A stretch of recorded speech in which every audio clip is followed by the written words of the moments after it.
Do you remember those forgotten mall restaurants that turned a simple shopping trip into a family outing? From sizzling burgers at Burger Chef to frothy Orange Julius drinks, these spots gave malls a flavor all their own. How did we let those cafeterias, counters, and quirky food stands disappear from our lives? Let's take a step back and rediscover 30 forgotten mall restaurants from 1960s America. Woolworth's lunch counter. In the 1960s, a trip to Woolworth's wasn't just about picking up sewing supplies, penny candy, or a new set of curtains. It almost always ended with a stop at the lunch counter. These long, gleaming counters lined with chrome stools became cultural icons in malls and downtown stores alike, offering shoppers a place to rest their feet and grab an affordable meal. The menu wasn't fancy, but it was dependable. Grilled cheese sandwiches with golden edges, steaming bowls of tomato soup, slices of pie under glass domes, and milkshakes thick enough to require real effort with a straw. For just a few dollars, families could fill up without breaking the bank, and teenagers could claim a stool of their own while sipping a Coke and chatting after school. The atmosphere of the Woolworth's lunch counter was as important as the food itself. You could hear the steady clatter of plates, the fizz of soda fountains, and the hum of conversation between housewives on errands and kids clutching dimes. The counters served as a kind of democratic meeting ground. Shoppers of every age stopped in, and the friendly bustle made even a quick bite feel like a social event. For many, it wasn't just a place to eat, but a place to belong, an extension of the community itself. Culturally, Woolworth's counters were more than convenient. They were historic. They became central to the civil rights movement, most famously in Greensboro, North Carolina, where a 1960 sit-in by African American students challenged segregation and ignited a national push for change. In that sense, these humble counters stood at the intersection of everyday life and monumental history. By the late 20th century, Woolworth's faded and the counters disappeared with it. Yet they remain a vivid memory, reminding us of an era when a simple stool, a sandwich, and a soda fountain could turn a store into a gathering place for a nation. Howard Johnson's. In the 1960s, no road trip or mall outing felt complete without a stop at Howard Johnson's. With its unmistakable orange roofs and turquoise spires, the chain became a beacon of comfort food for millions of American families. Step inside and you'd be greeted by warm booths, laminated menus, and a sense of predictability that made dining out feel safe and familiar. The menu was sprawling yet approachable, featuring everything from fried clams and hot dogs to comforting chicken pot pies. And of course, there were the legendary 28 flavors of ice cream, proudly touted as a challenge for kids who could never quite choose between chocolate marshmallow or butter pecan. Howard Johnson's wasn't just about food, it was about experience. For many families, dining there was a small celebration, the perfect way to break up a day of shopping or long hours on the highway. Waitresses in crisp uniforms brought out plates of steaming comfort food, while kids pressed their noses to the ice cream freezer, plotting their dessert before the main course even arrived. Parents loved the affordability and consistency, knowing they could walk into any Howard Johnson's and get the same meal, whether in a downtown mall or along the interstate. Culturally, the chain captured the spirit of mid-century America, optimistic, accessible, and a little bit indulgent. In an era when eating out was still a treat, Howard Johnson's made it feel attainable for the average family. It also helped define the emerging culture of convenience, where dining was tied not just to tradition, but to mobility and modern life. By the 1980s, the once thriving empire declined under the weight of competition and changing tastes. Yet for those who remember, Howard Johnson's wasn't just a restaurant, it was a ritual, a place where family time tasted like fried clams, French fries, and a double scoop of mint chocolate chip. Orange Julius stands. In the 1960s, before smoothie shops and juice bars lined every strip mall, there was Orange Julius, a bright little stand that turned a simple citrus drink into a national sensation. These kiosks, often tucked into shopping centers or perched along bustling mall corridors, drew crowds with their frothy, sweet tart concoctions. Made from orange juice whipped together with milk, sugar, vanilla, and a touch of ice. The drink was neither soda nor milkshake, but something magical in between. With its foamy head and tangy kick, it felt exotic and refreshing, the kind of treat that made a hot afternoon or a long shopping trip instantly better. The Orange Julius stand was more than a place to quench thirst. It was a social magnet. Teenagers hung out by the counter, straws in hand, gossiping between sips. Parents saw it as a small reward for patient kids trailing them through department stores. The citrusy aroma wafted through the air, pulling in shoppers like a siren song. Bright signage and cheerful employees gave the stands an energy that matched the optimism of the decade, making each visit feel like a mini vacation from the ordinary. Culturally, Orange Julius captured the spirit of the times. It was playful, affordable, and novel. Quality suburban America craved as malls became the new social hubs. In an era when Coca-Cola reigned supreme, Orange Julius carved out its own niche by offering something unique and vaguely healthful, long before the wellness trend had a name. Though the stands evolved into permanent food court fixtures in later decades, their original charm lay in their simplicity. A small counter, a blender, and a frothy drink that felt like sunshine in a paper cup. For those who grew up in the 1960s, the taste of an Orange Julius still carries with it the memory of small adventures, teenage laughter, and the sweet tang of an era brimming with possibility. Kreska's Cafeteria. In the 1960s, a trip to the mall wasn't complete without a stop at Kreska's, and tucked inside many of these five and dime stores was the ever-reliable Kreska's Cafeteria. It wasn't glamorous, but it was exactly what families needed. Hearty meals at prices that didn't dent the weekly budget. The setup was classic cafeteria style. Trays slid along rails as diners chose from steaming pans of meatloaf, fried chicken, mashed potatoes, green beans, and slices of pie that looked like they belonged on a postcard. With food that felt homemade, but required no dishes. It was comfortable on a tray, and for many shoppers, the cafeteria was a welcome pause between browsing aisles of housewares and school supplies. The atmosphere was unpretentious and buzzing with everyday life. Mothers with children in tow, retirees catching up with friends, and teenagers grabbing lunch between shifts at the department store all sat side by side. There was the familiar clatter of trays, the smell of gravy wafting through the air, and the quiet satisfaction of eating a hot meal without fuss. For kids, the magic was in choosing for themselves. Maybe a slice of pie or a pudding cup. Freedom that made the line feel like an adventure. Culturally, Kreska's Cafeteria represented the middle ground between home cooking and restaurant dining. It was affordable enough to be routine, but special enough to break up the monotony of everyday meals.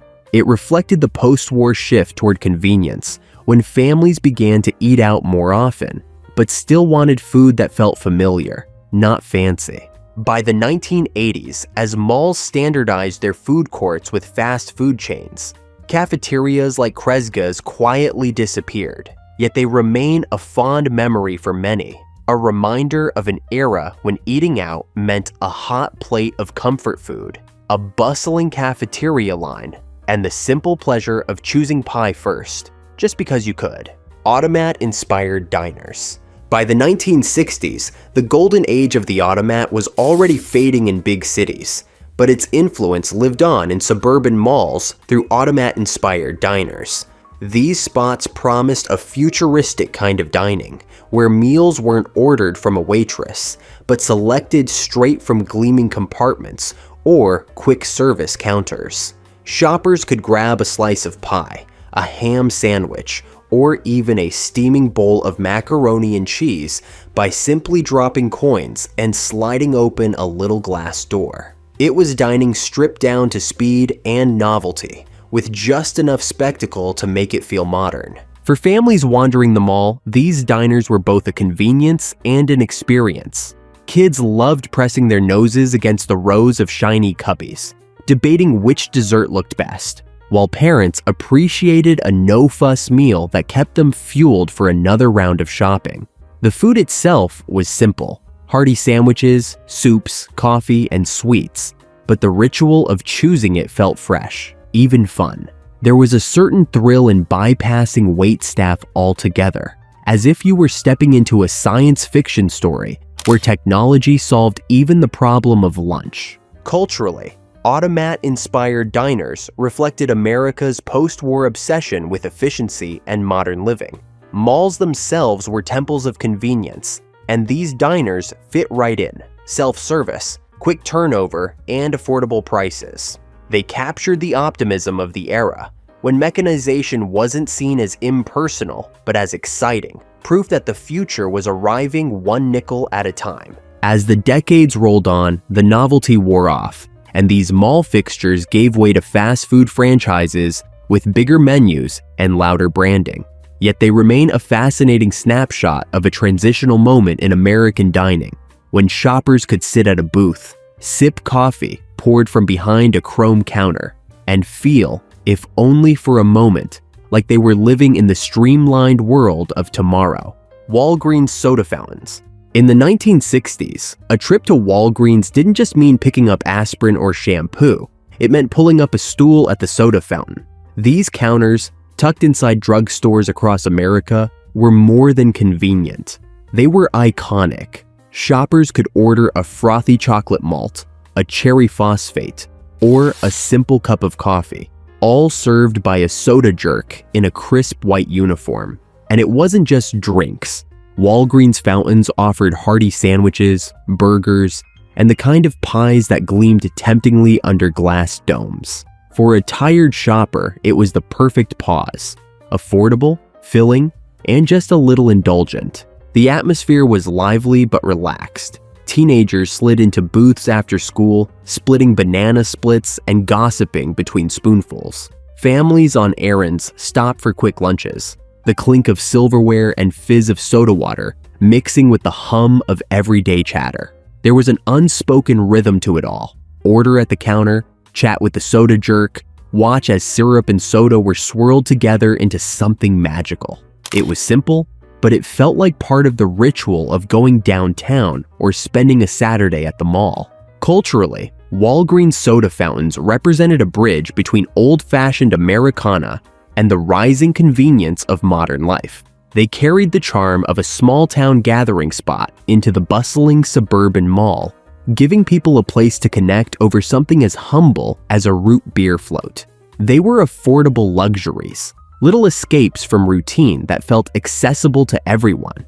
By the 1970s, soda fountains largely vanished, replaced by fast food chains and streamlined mall food courts. Yet their memory lingers, tinted with nostalgia: the swivel stools, the syrup pumps, the tall glasses beaded with condensation.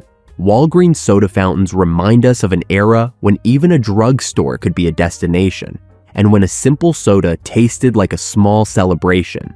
Burger Chef. In the 1960s, before fast food was dominated by the Golden Arches, there was Burger Chef, a pioneering chain that carved out its own spot in malls and suburban shopping centers across America. With its bold orange and blue branding and futuristic vibe, Burger Chef promised quick service, tasty meals, and a family-friendly atmosphere. Shoppers could grab a burger, fries, and a shake without breaking the bank, making it a hit with teenagers looking for a hangout and parents wanting an easy dinner after a long day at the mall. The menu was simple but inventive. Alongside burgers and fries, Burger Chef introduced ideas that later became industry standards, like the first kids meal, complete with a toy, and a works bar, where customers could dress their burgers with toppings just the way they liked. For families, this flexibility felt modern and fun, a break from the rigid menus of traditional diners.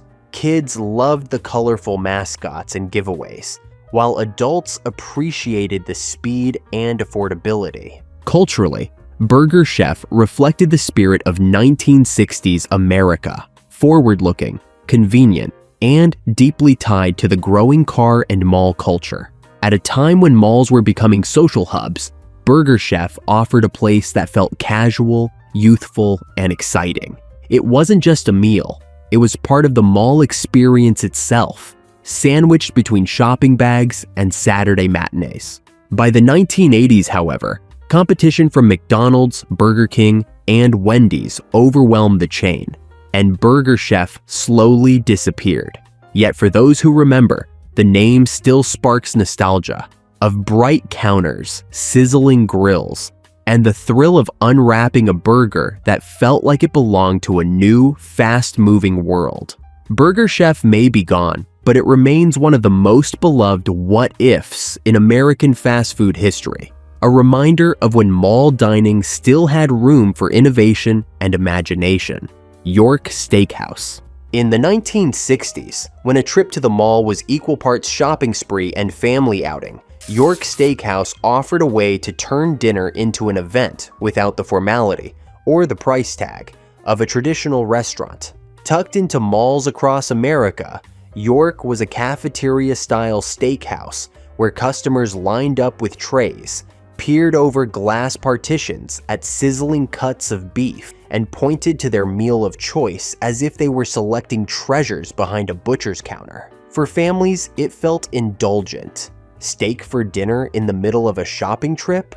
That was a treat worth remembering. The menu focused on hearty, straightforward fare. Steak served with baked potatoes wrapped in foil, slices of garlic bread, and salads crisp with iceberg lettuce and Thousand Island dressing. Desserts, chocolate cake or fruit pies, waited temptingly at the end of the line. There was no pretense, just honest, filling food served hot and fast. For parents, it was a chance to enjoy a fancy dinner without worrying about breaking the budget or dressing up. For kids, it was the thrill of pointing at dessert first and knowing it would land on their tray. Culturally, York Steakhouse fit neatly into the mall experience of the 1960s. It was the era of convenience married to aspiration.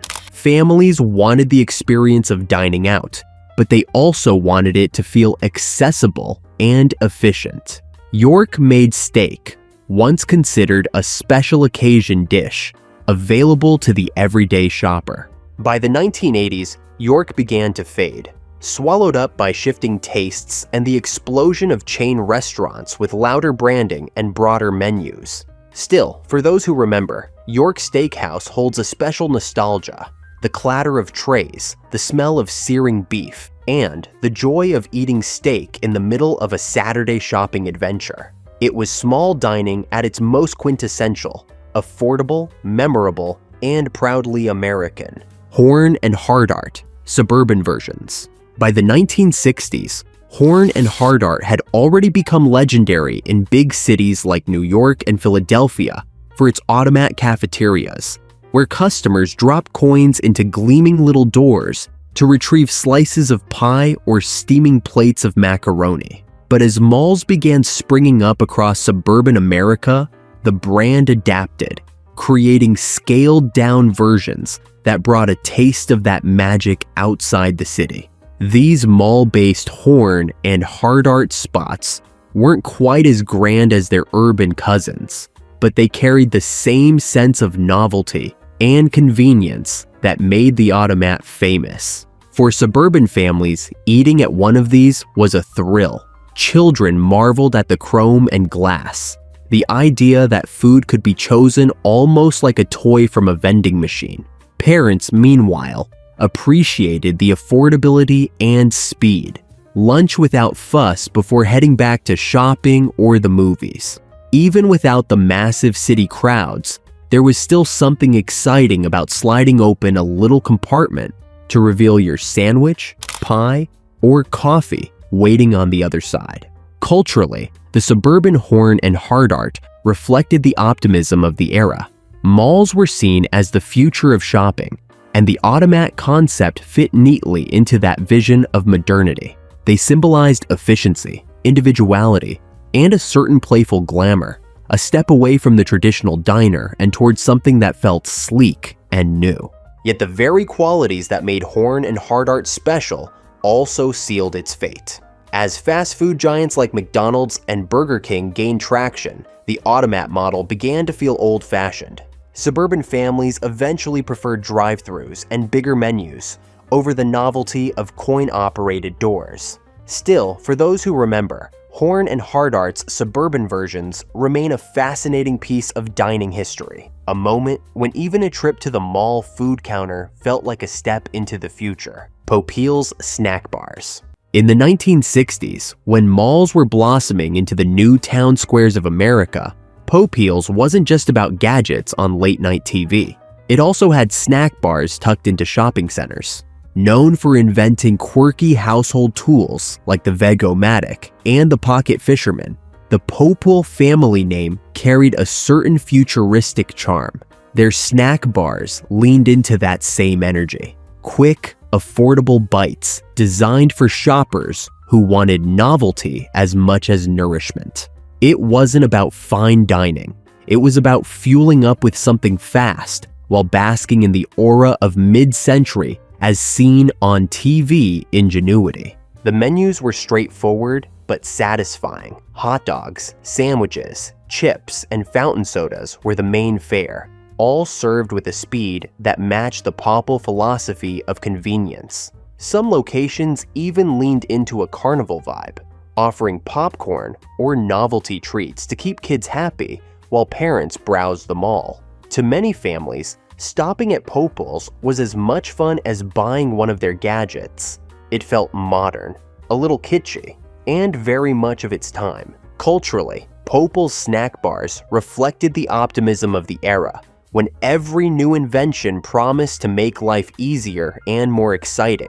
Malls were temples of consumerism, and Popeil's perfectly embodied that spirit. Why not grab a snack from the same brand promising to revolutionize your kitchen? The stands weren't just about food. They were an extension of a lifestyle built on convenience and curiosity. As malls matured and fast food franchises muscled their way in, Popeil's snack bars quietly disappeared, remembered only as a quirky footnote in America's dining history. Yet they remain fascinating symbols of a decade obsessed with progress.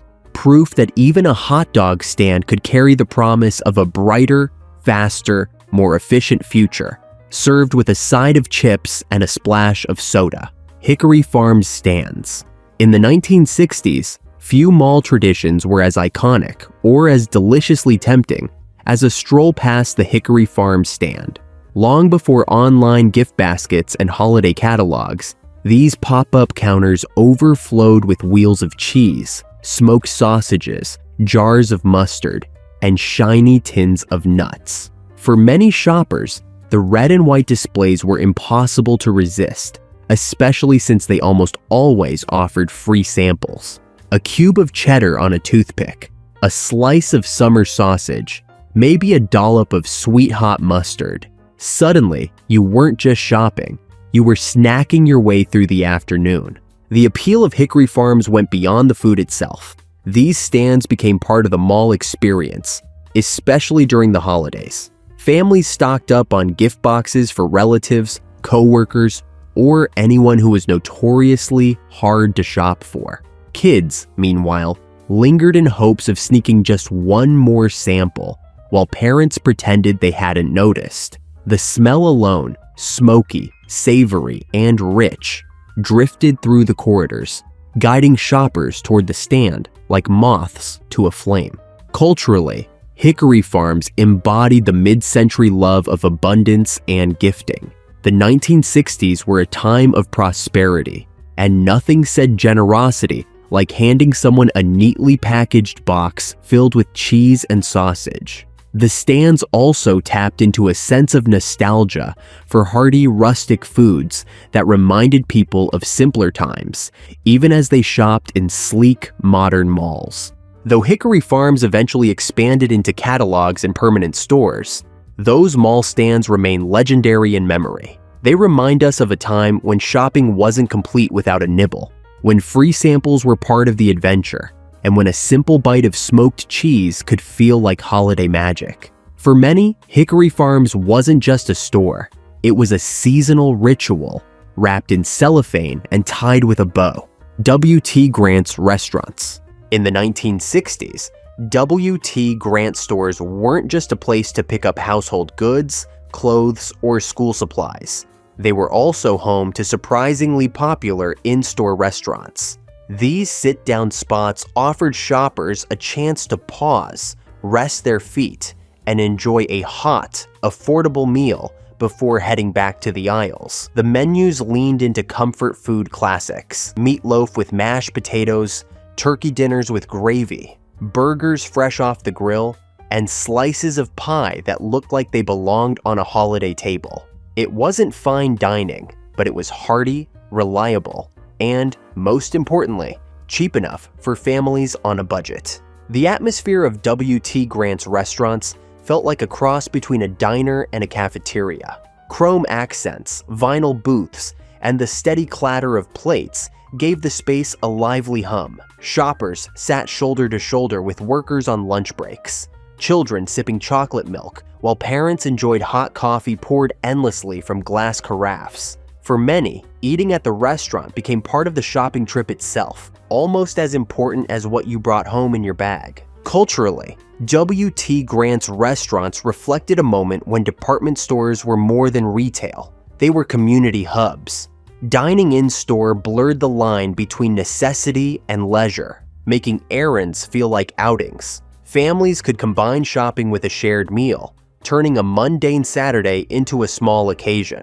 By the 1970s, as W.T. Grant struggled financially and malls shifted towards standardized fast food courts, these restaurants faded along with the stores themselves. Yet for those who remember, they remain a nostalgic symbol of a different kind of shopping culture. One where you could buy socks, a toaster, and then sit down for meatloaf and mashed potatoes all under the same roof. It was convenient with a side of comfort, a slice of mid-century America served on a sturdy white plate, the hot dog on a stick. In the 1960s, mall culture was still finding its groove, but few food stands made as big a splash or left such a quirky legacy as the hot dog on a stick. Brightly colored uniforms, complete with striped hats that looked like something out of a carnival, made the employees instantly recognizable. Shoppers couldn't help but stop and watch as hot dogs were dipped in golden cornmeal batter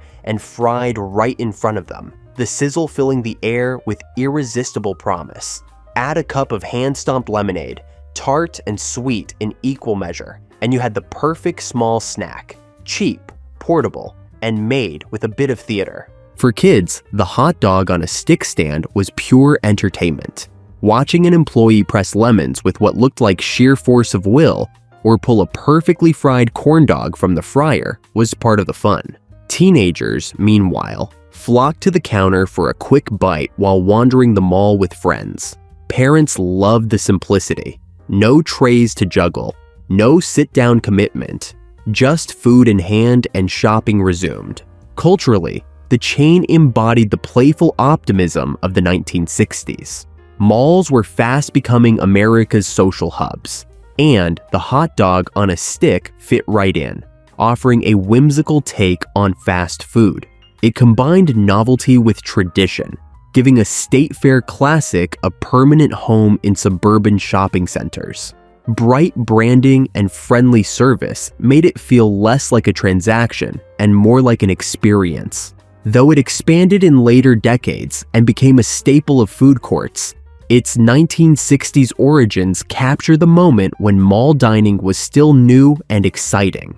The hot dog on a stick wasn't just a meal, it was a spectacle, a burst of color and flavor that made even an ordinary Saturday at the mall feel like a special occasion. Morrison's Cafeteria. In the 1960s, Morrison's Cafeteria was more than a place to eat. It was an institution across malls and department stores, especially in the South. The setup was classic cafeteria style. Shoppers grabbed a tray, slid it along the rails, and pointed to steaming dishes that looked like they came straight out of Grandma's kitchen.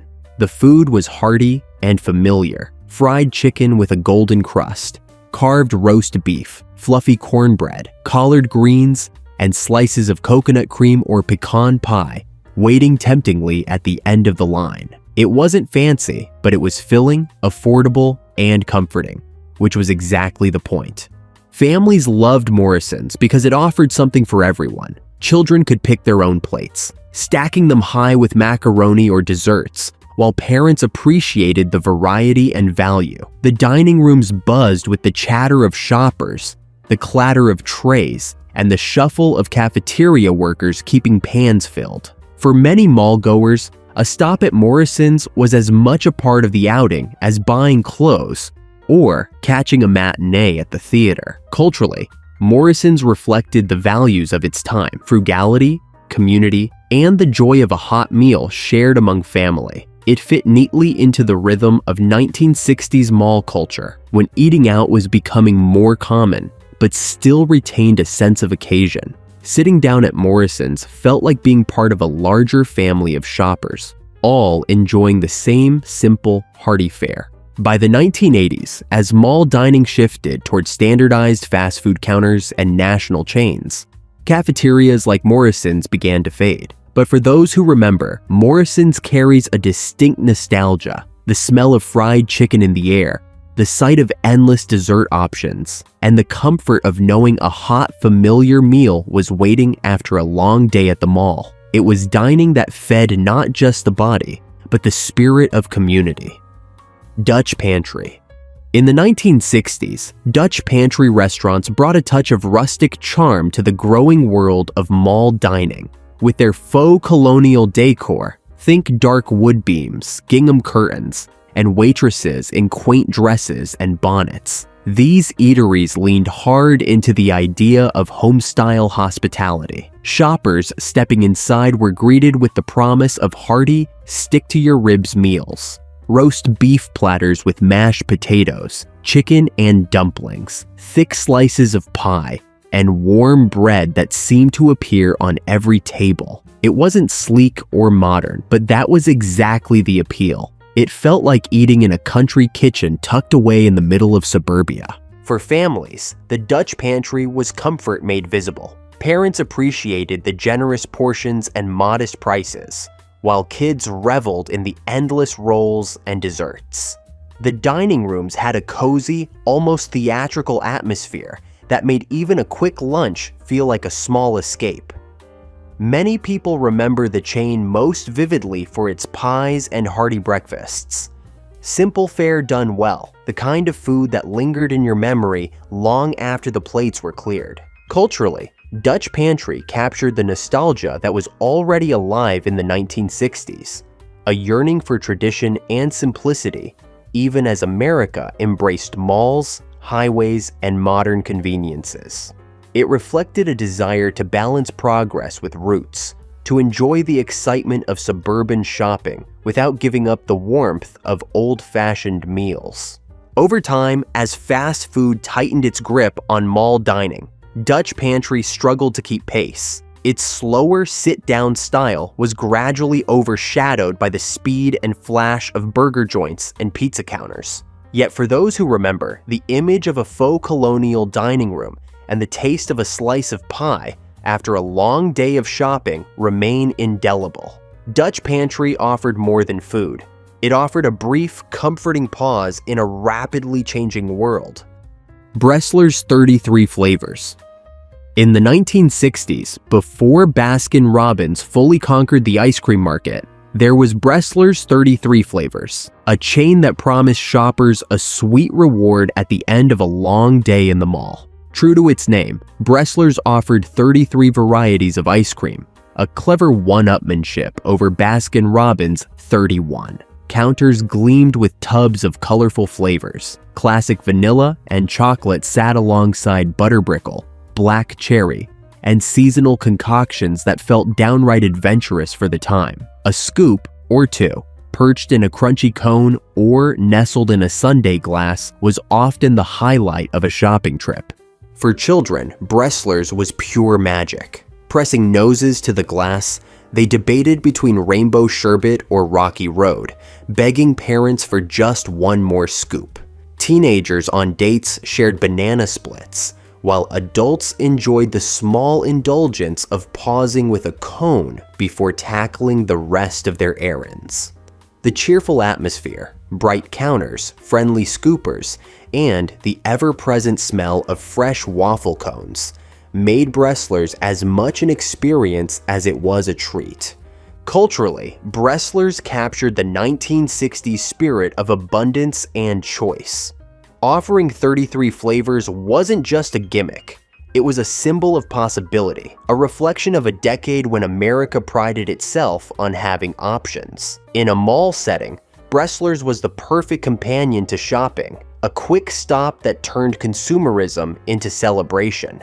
Over time, Baskin-Robbins' marketing machine overshadowed Bresslers, and the chain slowly faded from malls and shopping centers. Yet for those who remember, Bresslers' 33 flavors remains a delicious piece of nostalgia. It was more than ice cream. It was a promise of joy in 33 varieties, a reminder that sometimes the sweetest part of a shopping trip had nothing to do with what you carried home in a bag. The Magic Pan.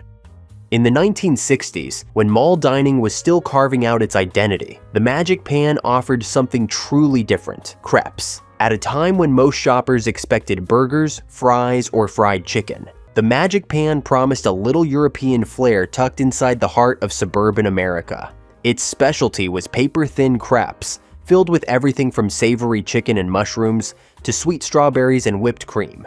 Watching them was half the fun. Cooks swirled batter across hot pans in perfect circles, a bit of culinary theater that added to the restaurant's mystique. For families, eating at the Magic Pan felt like a small adventure.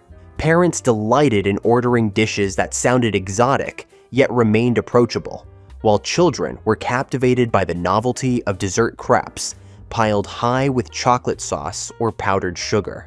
The atmosphere leaned into sophistication, with a decor that felt a touch more refined than the typical cafeteria or burger counter.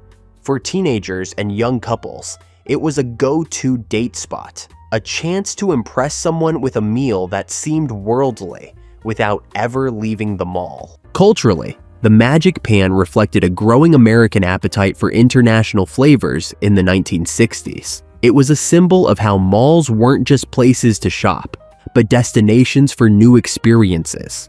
At a time when Julia Child was introducing French cuisine to American households, the Magic Pan brought that same excitement into an accessible, family-friendly format. Though the chain expanded through the 1970s, by the 1980s it began to fade, overtaken by faster, flashier food options. Still, for those who remember, the Magic Pan holds a special nostalgia. The swirl of batter, the scent of butter and sugar, and the thrill of eating something that felt just a little bit cosmopolitan. It proved that even in the middle of a shopping center, dining could carry a touch of magic.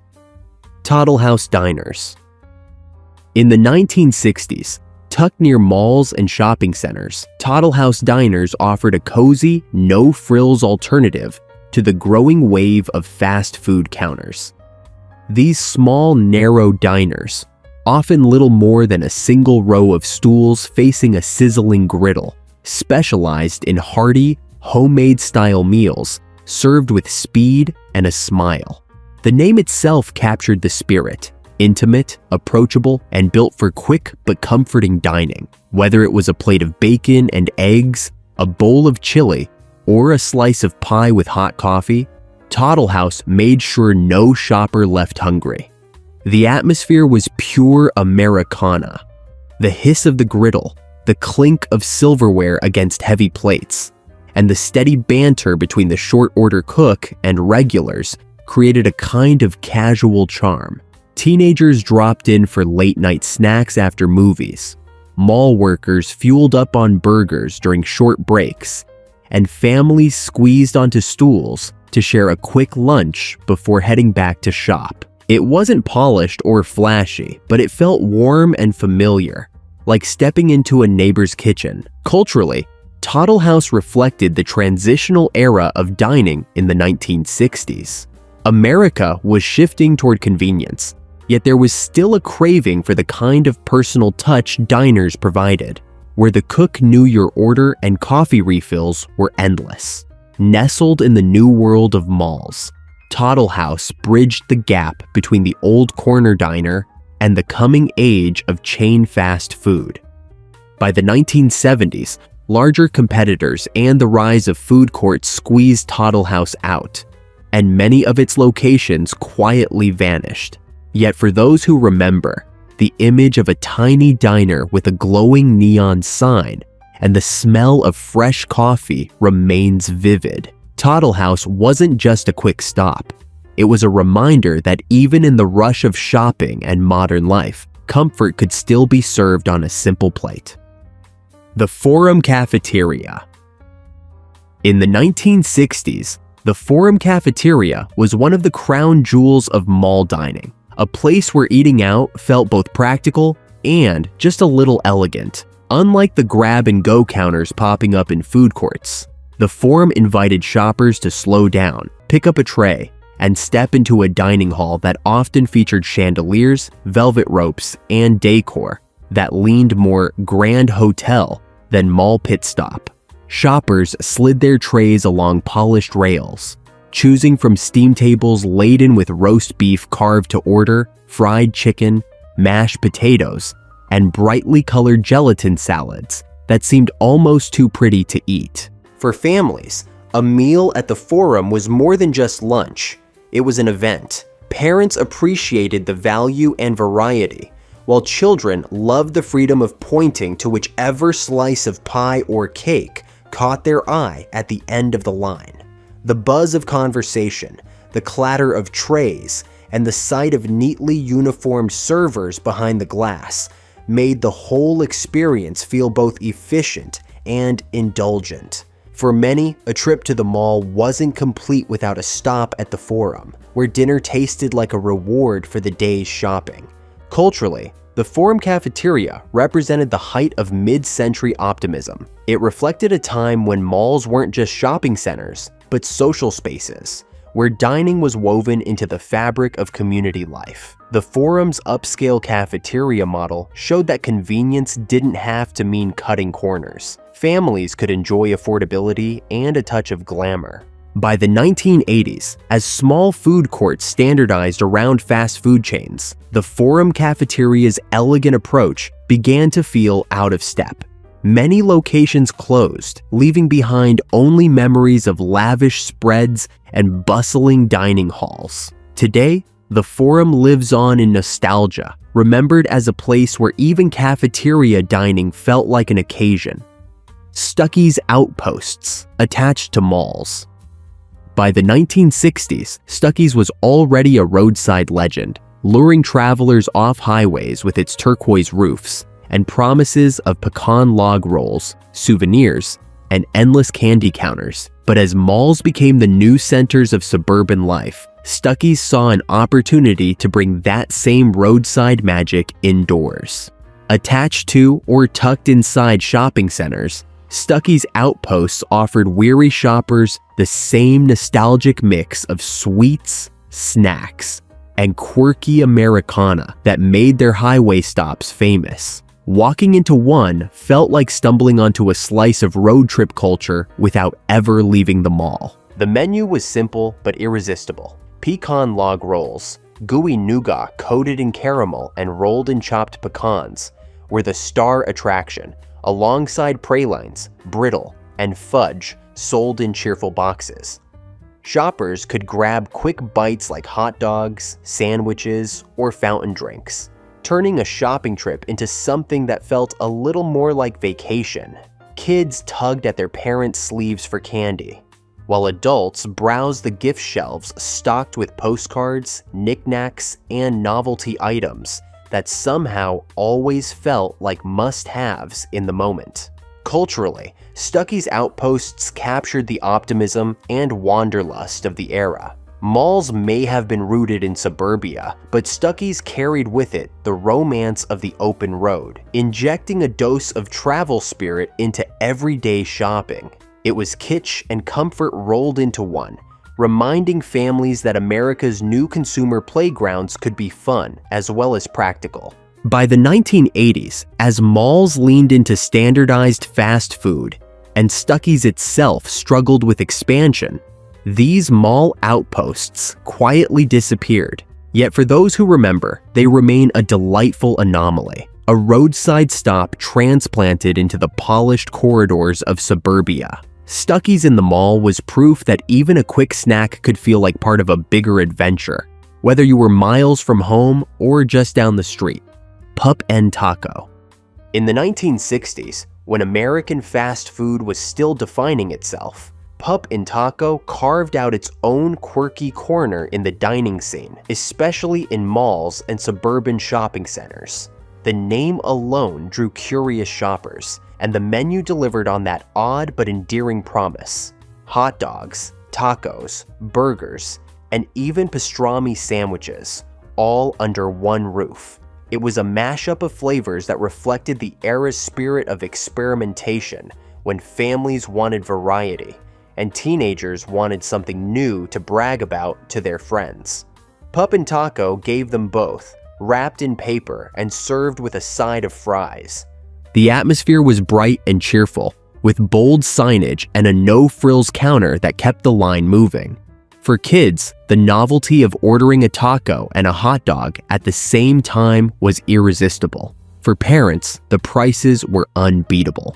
Mall workers often darted in on lunch breaks, grabbing quick combos that felt indulgent without slowing down the day, and teenagers, forever loyal to spots that felt just a little offbeat, adopted Pup and Taco as a hangout, the kind of place where a dollar stretched surprisingly far. Culturally, Pup and Taco represented the growing diversity of American tastes in the 1960s. Mexican food was just starting to make its way into mainstream dining, and Pup and Taco offered it in a way that felt approachable to shoppers unfamiliar with tacos. Pairing it with classic American staples reflected the decade's blending of traditions and its eagerness to try new things without abandoning the familiar. By the 1980s, larger chains like Taco Bell and McDonald's muscled Pup and Taco out of the spotlight, and most locations disappeared or were absorbed by competitors.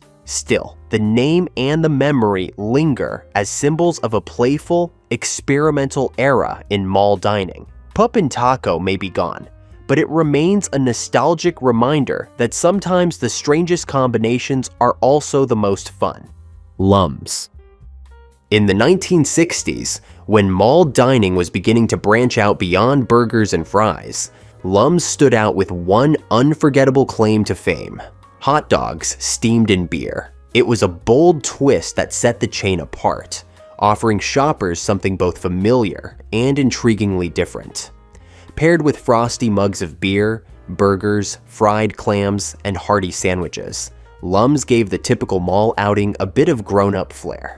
The wooden decor, frothy pitchers, and warm lighting made it feel more like a casual tavern than a fast food counter, which was exactly why families and couples alike loved it.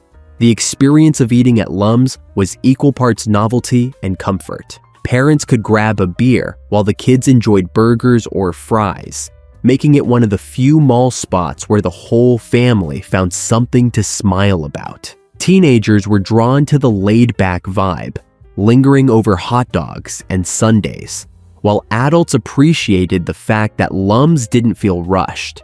It was mall dining with a touch of sit-down atmosphere, a place where you could actually relax after a whirlwind shopping trip. Culturally, Lums reflected the shifting tastes of 1960s America.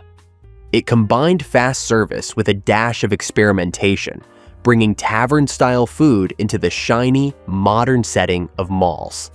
The beer-steamed hot dog became its calling card, but Lums' broader appeal was in how it straddled the line between casual eatery and restaurant. It was fun, slightly adventurous, and perfectly in tune with the decade's appetite for something new. By the 1980s, Lum's began to fade, struggling against bigger chains with deeper pockets. But for those who remember, the name still conjures the smoky aroma of grilled sandwiches, the fizz of draft beer, and the daring taste of a hot dog that had taken a little dip in a brew. Lum's proved that mall food could be both quirky and comforting, all in one bite. B. Dalton Cafe Corners. In the 1960s, when malls were fast becoming the cultural heart of suburbia, even bookstores got in on the dining trend. B. Dalton, one of the largest mall-based book retailers of the era, experimented with cafe corners, cozy nooks where shoppers could sip coffee, nibble on pastries, and linger over their new purchases. Long before Starbucks made reading with a latte feel routine, B. Dalton was quietly pairing literature with light dining, creating a space that blurred the line between shopping and leisure. The atmosphere was warm and inviting, a quiet contrast to the bustle of the mall outside. Shoppers browsed the latest paperbacks, then carried their finds into the cafe to settle in with a muffin or slice of pie. The smell of fresh coffee mingled with the scent of new books, creating a sensory experience that made many customers reluctant to leave. For students, it was a place to study. For parents, a spot to rest with a cup of tea while kids explored the shelves. And for couples, an unexpectedly romantic hideaway in the middle of suburbia. Culturally, B. Dalton Cafe Corners hinted at a shift in American consumer life. Malls weren't just about buying things. They were about experiences. By combining food with books, B. Dalton tapped into a growing appetite for spaces where people could slow down and savor both ideas and indulgence. It reflected the optimism of the 1960s, when malls promised not just convenience, but a richer, fuller kind of everyday life. Though the cafe corners never became as widespread as soda fountains or cafeterias, they paved the way for the cafe bookstore culture that would explode decades later. Today, when we take for granted that coffee and books belong together, it's worth remembering that B. Dalton tried it first, in small corners where the written word was served with a side of cinnamon roll. Baker's Dozen donut stands.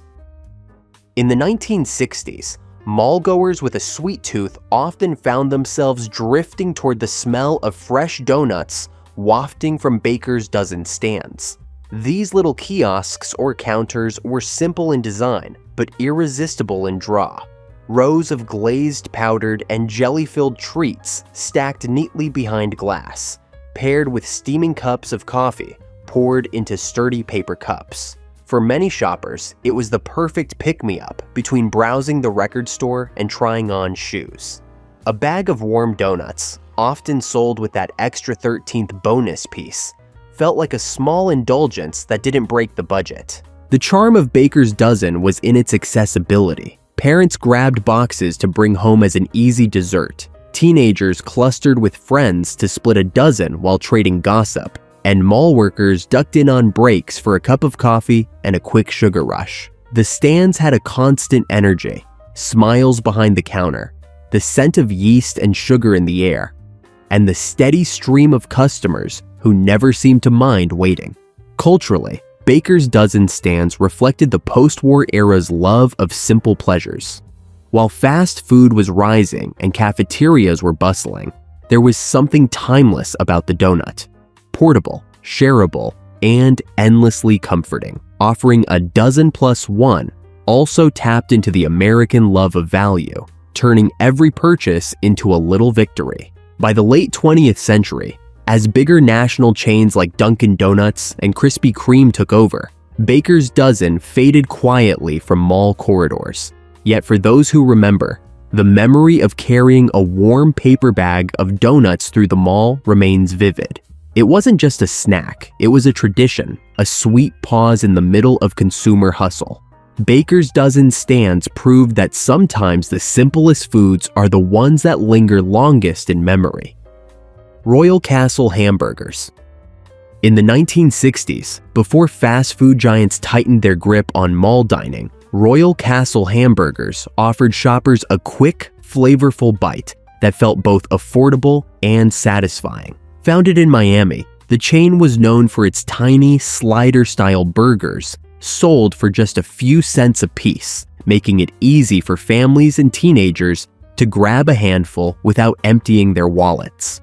Pair those burgers with a frosty mug of their signature birch beer, and you had a meal that was simple, fast, and just different enough to stand out from the growing competition. The atmosphere at Royal Castle was cheerful and straightforward. Counters gleamed with chrome, booths offered quick seating, and the smell of sizzling onions seemed to hang permanently in the air. Shoppers slid in for a snack between stores, while mall employees often relied on Royal Castle for affordable lunches during long shifts. For teenagers, it became a hangout, cheap enough to stretch allowance money, yet lively enough to feel like part of the mall's social scene. Culturally, Royal Castle reflected the 1960s appetite for convenience, wrapped in a sense of novelty. It echoed the rise of chains like White Castle, but put its own spin on the formula, offering regional flair and that memorable birch beer pairing. In many ways, Royal Castle embodied the democratic spirit of mall dining, food for everyone, quick, unpretentious, and woven into the rhythm of daily life. By the late 1970s, bigger national competitors muscled Royal Castle out of most markets, and the brand slipped into near obscurity outside its hometown. Yet for those who grew up with it, the name still sparks nostalgia. The taste of a warm, oniony slider, the fizz of a birch beer, and the sense of independence that came with buying a meal on your own dime. Royal Castle wasn't just another burger joint. It was a small but beloved kingdom in the world of mall dining. Pizza Inn.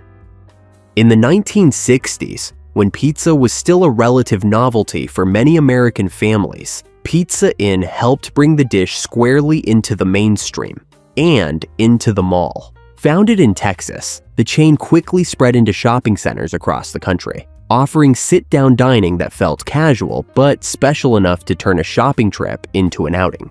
For families, Pizza Inn was an event. Red checkered tablecloths, pitchers of soda, and bubbling pies delivered hot from the oven. It was one of the first places where many suburban kids tasted pepperoni, sausage, or a slice laden with gooey mozzarella, and it left an impression that lasted long after the last bite.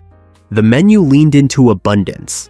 Pizzas came in generous sizes, often accompanied by garlic bread, hearty salads, and cinnamon sugar desserts that sealed the deal. Teenagers loved the shareable nature of it all, splitting a pizza with friends after browsing the record store or seeing a movie at the mall theater. Parents appreciated the affordability, and kids adored the idea of eating with their hands. No knife or fork required. Culturally, Pizza Inn captured a turning point in American dining. Italian-American food was becoming mainstream, and the chain helped normalize pizza as both a family meal and a social experience. In malls, Pizza Inn felt perfectly placed. It wasn't as formal as a restaurant, but carried more ritual than a burger stand. It was where celebrations happened, Little League wins, birthdays, or just the end of a long shopping trip. By the 1980s, as national pizza giants like Pizza Hut and Domino's expanded aggressively, Pizza Inn began to fade from prominence. Still, for those who remember, the name conjures vivid nostalgia, the smell of oregano in the air, the clatter of red plastic cups, and the joy of watching a steaming pie cut into generous slices. Pizza Inn wasn't just about pizza. It was about making the mall itself feel like a place worth gathering. Furr's Cafeteria. In the 1960s, when mall dining often meant a quick burger or a snack on the go, Furr's Cafeteria offered something different. A full sit-down meal that felt like home cooking, served on a tray. Originating in the Southwest, Furr's became a popular stop in shopping centers across the country, welcoming families with its long serving lines of comfort food. Shoppers slid their trays past steaming pans of fried chicken, carved roast beef, buttery rolls, and vegetables cooked just the way Grandma made them. And at the end of the line, as always, gleamed slices of pie, coconut cream, apple, or chocolate meringue that tempted everyone, no matter how full their trays already were. The atmosphere was cheerful and bustling. Parents balanced trays while kids debated between macaroni and cheese or mashed potatoes, often sneaking an extra dessert when no one was looking. Retirees found it an affordable place to gather with friends, while mall workers relied on it for hearty lunches that carried them through long shifts. The smell of gravy, fried chicken, and fresh coffee drifted through the air, making Furr's as much a sensory landmark in the mall as any department store. Culturally, Furr's represented the values of the time: frugality, abundance, and community. Cafeterias like this reflected a world where eating out was still a treat, but didn't have to feel expensive or rushed. For many, it was the closest thing to Sunday dinner without the work of cooking or cleaning, a small luxury wrapped in everyday accessibility. By the late 20th century, as fast food chains tightened their hold on malls and family dining shifted to casual sit-down restaurants, Furr's began to fade, yet its memory endures. For those who remember, Furr's was more than just a cafeteria. It was a place where families refueled, neighbors reconnected, and a slice of pie could turn an ordinary shopping trip into something special.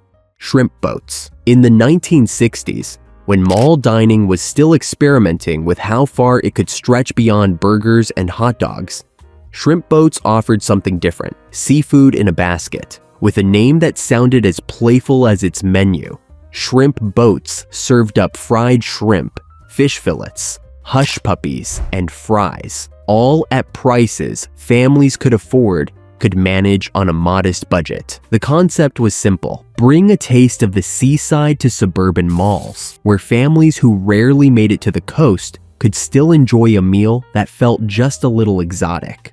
The atmosphere was casual and lively. Counters gleamed under bright lights. The smell of frying batter hung in the air, and baskets of golden shrimp were carried out quickly to waiting shoppers. Children often treated the shrimp like finger food, dipping pieces into tartar or cocktail sauce, while parents appreciated a break from the usual burger routine. For many, eating at shrimp boats was tied to the novelty of the mall itself, an experience wrapped up in the excitement of new stores, neon signs, and the buzz of suburban life. Culturally, shrimp boats reflected the growing American taste for variety and experimentation in the 1960s.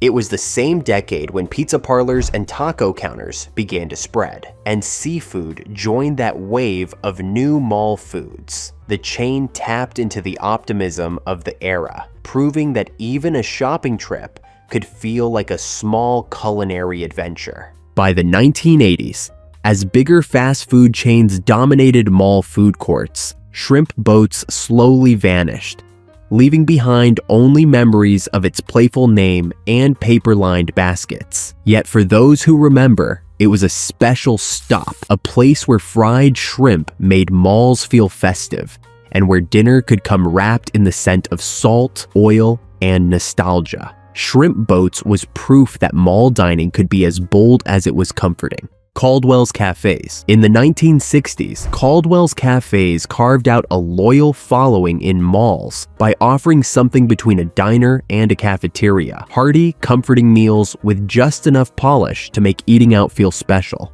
These cafes weren't flashy, but they were dependable. Brightly lit spaces with rows of booths, polished counters, and menus packed with the kind of classics that never went out of style. Shoppers could count on plates of roast turkey with stuffing, fried chicken, or an open-faced sandwich smothered in gravy, all served with sides that felt homemade. And of course, no meal at Caldwell's was complete without a slice of pie or cake from the dessert case, waiting patiently under its glass dome. The atmosphere was welcoming, almost neighborly. Families slid into booths after long afternoons of shopping. Mall employees grabbed a quick bite during breaks, and older couples lingered over endless cups of coffee. The steady clatter of dishes, the hum of conversation, and the warmth of the food created a sense of comfort that made the cafes feel like more than just pit stops. For many, Caldwell's was a dependable anchor in the swirl of mall life, a place to recharge and reconnect. Culturally, Caldwell's cafes represented the values of the time: community, affordability, and the idea that eating out could still feel personal. Wimpy's Hamburgers. In the 1960s, Wimpy's Hamburgers brought a touch of international flair to American malls, borrowing both its name and inspiration from J. Wellington Wimpy, the hamburger-loving character from Popeye. Originally a British chain, Wimpy's made its way into the United States, where it found a comfortable niche in shopping centers looking to expand beyond soda fountains and diners. The formula was simple: fast, affordable burgers paired with fries and shakes, served in a clean, no-nonsense setting. For many shoppers, Wimpy's was an easy choice, quick enough to grab between stores, but hearty enough to keep you going through a full day at the mall. The atmosphere at Wimpy's leaned casual and cheerful. Bright signs, friendly counter service, and the ever-present smell of sizzling patties made it an inviting stop. Teenagers often crowded the booths, laughing over trays of burgers and sodas, while parents appreciated the budget-friendly prices. Kids, of course, loved the playful connection to the cartoon character, making the restaurant feel like part of pop culture itself. Culturally, Wimpy's reflected both the global reach of American-style fast food and the 1960s appetite for novelty. While it offered familiar staples, its branding gave it a distinctive personality that stood out among the growing crop of burger joints. It was fun, approachable, and fit perfectly into the mall culture of the era, where shopping trips often doubled as family outings and social gatherings. By the late 20th century, Wimpy's struggled to compete with the sheer dominance of McDonald's, Burger King, and other fast-growing chains. Many US locations closed, though the brand continued overseas. Still, for those who remember, Wimpy's Hamburgers remains a nostalgic symbol of a time when the mall was more than just a place to shop. It was where you grabbed a burger, laughed with friends, and tasted a slice of the global fast food story as it was just beginning to unfold. That's our look back at 30 forgotten mall restaurants from 1960s America, places that turned shopping trips into full-on experiences. Which one do you miss the most? Orange Julius, Burger Chef, or maybe a slice of pie from Morrison's? Share your memories in the comments. And if you enjoyed this trip down memory lane, don't forget to like, share, and subscribe for more nostalgic stories from the past.